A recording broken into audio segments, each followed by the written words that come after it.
Ayan, so mga kaibigan, mga katungkod, no, maraming bagay ang dapat tayong ipagpasalamat kay Senator Raffy Tulfo.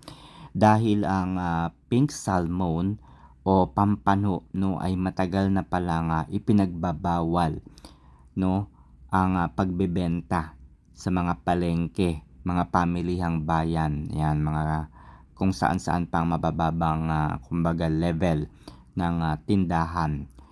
Ayan, so dinala niya ang issue ng ito ng BIFAR at pinapa-review, no, yung Administrative Order number 195 na kung saan ay nagbabawal nga ng pagbebenta ng mga ganitong uri ng isda, no, pink salmon at pampano sa mga ordinaryong pamilihan dito sa bansa.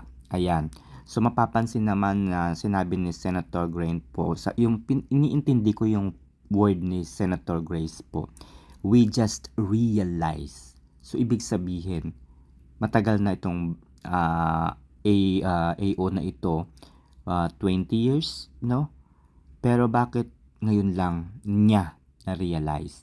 Anyway, si Senator Loren Legarda naman ay kumbaga nag-uutos, no, na reviewin at hinihingi yung paliwanag ng Bureau of Fisheries and Aquatic Resources.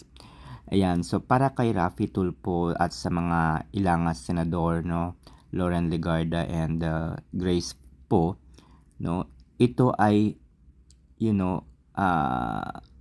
anti-poor process or system na kung saan ay binibigyan lamang ng pagkakataon na bumili ang mga may kaya sa buhay.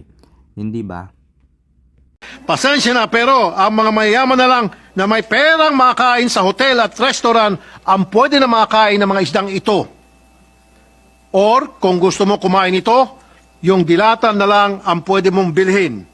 This is anti-poor. I am totally against and aghast by this department order, which we just realized now, which has been in existence since 1999. And I hope that there will be a moratorium first on the implementation while they are drafting a correction or an amendment to this department order. Moratorium lang muna, lalo na magpapas.